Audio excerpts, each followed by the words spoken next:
Let's look inside this Ring stick up cam battery. So, we upgraded our security system about a year ago to the Ring system. So, let's open this up. Once you open this box up, you have your Ring camera, right? Nice and simple.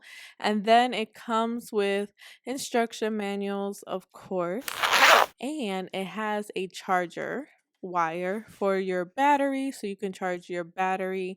It comes with a sticker so you can, show off your ring. So let everybody know you have the ring system. And then, of course, it comes with screws for installation.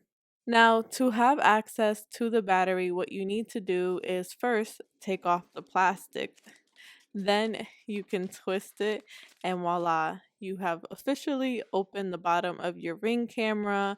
And you see this metal clip right here? You need to first take out the paper and then press that metal clip. It'll make taking the battery out so easy. At first, it took me a minute to realize that the clip was my friend and meant to help me take it out.